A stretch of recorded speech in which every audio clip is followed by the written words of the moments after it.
Gold trusted gold buyers మీరు తాకట్టు పెట్టిన బంగారాన్ని విడిపించి ఈ రోజు ఉన్న మార్కెట్ ధరకు కొనబడును.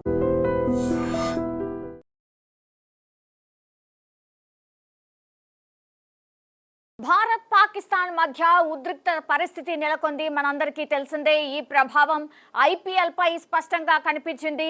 ధర్మశాలలో Punjab kings versus Delhi capitals మధ్య జరగాల్సినటువంటి ఐపీఎల్ మ్యాచ్ మధ్యలోనే రద్దు చేసిన సంగతి మనందరికీ తెలిసిందే. సో ఇటువంటి పరిస్థితుల్లో ఈ లీగ్ జరుగుతుందా లేదా వాయిదా పడుతుందా అనేది ఇప్పుడు పెద్ద ప్రశ్నగా మారిపోయినటువంటి పరిస్థితి. ఈ క్రమంలోనే బీసీసీఐ తాజాగా ఒక కీలక నిర్ణయం తీసుకున్నారు. ఐపీఎల్ 2025ను నిరవధికంగా వాయిదా వేసేందుకు ప్లాన్ చేసినట్టు స్పష్టమవుతోంది. దీనిపై మరింత స్పష్టత రావాల్సి ఉంది. అంటే నేడు జరిగే royal Challengers Bengaluru versus Delhi Capitals మ్యాచ్ను దీని నుంచి అమలు చేయబోతున్నట్టు కూడా పూర్తిగా వార్తలు అయితే వినిపిస్తున్నాయి. సో భారత క్రికెట్ నియంత్రణ మండలి అంటే బీసీసీఐ ఉన్నతాధికారులు ప్రస్తుతం అయితే జరుగుతున్న ఐపీఎల్ 2025 సీజన్ భవిష్యత్తుపై ఆన్లైన్లో సమావేశం నిర్వహించబోతున్నారు. గురువారం అంటే నిన్న ధర్మశాలలో జరగాల్సినటువంటి ఒక మ్యాచ్ని నిలిపేసిన తర్వాత అయితే ఇప్పుడు విదేశీ ఆటగాళ్లలో పెరుగుతున్నటువంటి ఆందోళనల తర్వాత ప్రస్తుతానికి టోర్నమెంట్ని నిలిపివేయడంతో సహా అన్ని ఎంపికలు ఇందులో చర్చించబోతున్నట్టు కూడా మనకున్నటువంటి సమాచారం. సో ప్రస్తుత పరిస్థితుల్లో లీగ్ను కొనసాగించాలా వద్దా అనేది ఎజెండాలో అత్యంత ముఖ్యమైన అంశంగా పెట్టుకున్నట్టుగా చెప్తున్నారు. అయితే ఐపీఎల్ను నిలిపివేయాలా వద్దా, అది ఎలాంటి సందేశాన్ని ఇస్తుంది,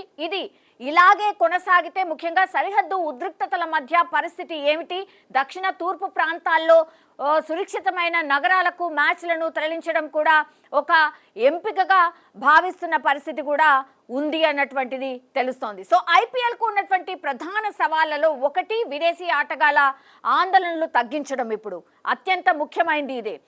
రోజు రోజుకి ఆందోళనలు పెరుగుతున్నాయి కాబట్టి వారిని జట్టులో కొనసాగమని ఒప్పించడం ఇప్పుడు సవాల్గా మారింది అని కూడా చెప్పొచ్చు. సో 16 మ్యాచ్లు జరగాలి. ఇంకా ప్రస్తుతం ఐపీఎల్ సీజన్లో మొత్తం 57 మ్యాచ్లు జరిగిపోయాయి. ఇంతలో ఇప్పుడు 58వ మ్యాచ్ మధ్యలోనే ఆగిపోయింది. సో అదే సమయంలో ఈ సీజన్లో మొత్తం 74 మ్యాచ్లు ఆడాల్సి ఉండే. ఇది మే 25న కోల్కతాలో ముగుస్తుంది యాక్చువల్లీ. సో ఇటువంటి పరిస్థితుల్లో ఇప్పుడు మిగిలిన మ్యాచ్లకు కొత్త షెడ్యూల్ తయారు చేయాల్సిన పరిస్థితి ఏర్పడింది. 2021లో కూడా లీగ్ను సీజన్ మధ్యలోనే నిలిపివేసిన సమయంలోనూ ఇలాంటిదే కనిపించింది. అంటే అది కరోనా. సో అప్పుడు ఐపీఎల్ 2021ను కూడా నిలిపివేసిన సిచ్యువేషన్. తర్వాత మిగిలిన మ్యాచ్లు యుఏఈలో జరిగిన సిచ్యువేషన్ అయితే అప్పుడు కనిపించింది. ఇప్పుడు ఐపీఎల్ రద్దు అయితే బీసీసీఐకి ఎన్ని కోట్ల నష్టం, ఇది చాలా మంది మాట్లాడుతున్న విషయం. ఎందుకంటే ప్లేయర్స్కు పూర్తి ఫీజు చెల్లిస్తారా లేదా, ఇప్పుడు భారత్ పాకిస్తాన్ మధ్య ఉద్రిక్తతలు ఉన్నాయి కాబట్టి ఐపీఎల్ 2025 నిర్వహణపై ఇప్పుడు బీసీసీఐ ఈరోజు ఒక కీలక నిర్ణయం కూడా తీసుకోబోతున్నట్టు చెప్తున్నారు. క్రికెటర్ల భద్రతను దృష్టిలో ఉంచుకుని అయితే ఈ నిర్ణయం తీసుకోబోతోంది అని కూడా అంటున్నారు.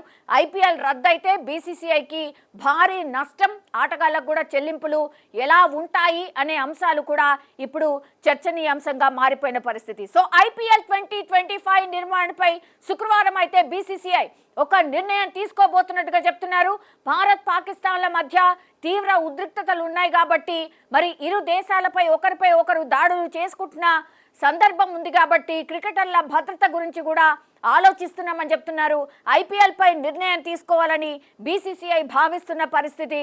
సో ఈ గురువారం రోజు ఏదైతే ధర్మశాల వేదికగా పంజాబ్ కింగ్స్ అట్లాగే ఢిల్లీ క్యాపిటల్స్ మ్యాచ్ని మధ్యలోనే నిలిపివేశారు కాబట్టి ఐపీఎల్ రద్దు చేస్తారనే ప్రచారం ఇప్పుడు జోరుగా సాగుతున్న సిచ్యువేషన్ ఉంది. సో శుక్రవారం Lucknow super joints versus royal Challengers Bengaluru మధ్య మ్యాచ్ అన్ని ఏర్పాట్లు ముమ్మరంగా జరిగిపోయాయి. ప్రాక్టీస్ సెషన్స్ అయిపోయాయి. ప్లేయర్స్ అందరూ కూడా చేరుకున్న పరిస్థితి. సో ఈ మ్యాచ్ లక్నోలో జరగబోతోంది. ఒకవేళ భారత్ పాక్ ఉద్రిక్తతలను దృష్టిలో పెట్టుకొని ఐపీఎల్ గనక రద్దు చేస్తే బీసీసీఐకి ఎన్ని కోట్ల నష్టం వస్తుంది, ఇప్పటి వరకు ఆడినటువంటి ఆటగాళ్లకు మెగా వేలంలో పలికినటువంటి ధర మొత్తం చెల్లిస్తారా లేదా అనేది కూడా ఇప్పుడు ఆసక్తి రేపుతున్నటువంటి అంశం. సో ఐపీఎల్ రూల్స్ ఎలా ఉంటాయి అనేది ఒక్కసారి తెలుసుకునే ప్రయత్నం చేద్దాం. బికాజ్ బికాస్ బీసీసీఐకి వాటిల్లే నష్టం గురించి మాట్లాడితే గనుక ఐపీఎల్ అర్ధాంతరంగా ఆగిపోతే ఖచ్చితంగా బీసీసీఐకి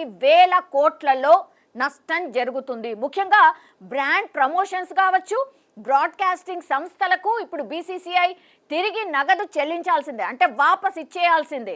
సో ఎక్కువ అవకాశం అయితే ఇదే కనిపిస్తోంది. ఒకవేళ పూర్తి సీజన్ కోసం వాళ్ళు బీసీసీఐ డబ్బు చెల్లించి ఉంటారు కాబట్టి ఇప్పుడు టోర్నీ మధ్యలోనే ఆగిపోతే వాళ్ళు బీసీసీఐ నుంచి ఖచ్చితంగా రీఫండ్ అయితే అడుగుతారు. ఆటగాళ్లకు ఆయా ఫ్రాంచైజీలు కూడా ఫీజు చెల్లింపు గురించి మాట్లాడుకుంటే ఏ కారణం చేత అయినా ఒకవేళ ఐపీఎల్ రద్దయితే ఆటగాళ్లకు పూర్తిగా చెల్లించాలని కూడా ఎలాంటి నిబంధన అయితే లేదు. సో ఈ విషయంలో ఆటగాళ్లతో ఆయా ఫ్రాంచైజీలు చర్చలు జరిపి నిర్ణయం తీసుకోవచ్చు. ఇదొక సిస్టమ్. అండ్ ఏ ప్లేయర్కు ఎంత ధర చెల్లించాలి, ఎన్ని మ్యాచ్లు పూర్తయ్యాయి, ఎన్ని మిగిలి ఉన్నాయి, ఇలా అన్ని లెక్కలు వేసుకున్న తర్వాత ఇప్పుడు ఆ ఫ్రాంచైజీలు అయితే ఆటగాళ్లకు ఫీజు చెల్లించే అవకాశం అయితే ఉంది. వేలంలో పలికినటువంటి మొత్తం ధర అయితే ఇవ్వాల్సిందే అనే రూల్ అయితే ఇప్పుడు కాంట్రాక్ట్లో లేదు. సో ఈ విషయంపై బీసీసీఐ నుంచి కూడా ఎలాంటి స్పష్టత రావటం లేదు. గతంలో కూడా ఎప్పుడు ఐపీఎల్ రద్దు కాలేదు కాబట్టి ఈ సమస్య రాలేదు, అంటే కొత్త సమస్య ఇది.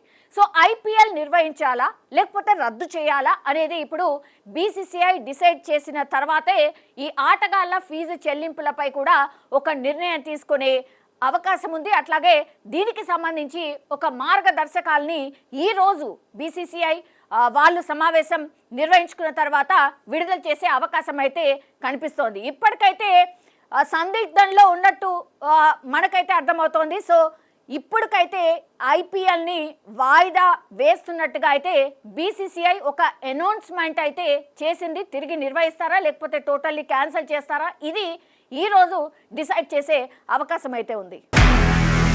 నిజంగా ప్రస్తుతం ఉన్నటువంటి సమాజం దేనికి ప్రయారిటీ ఇస్తుంది?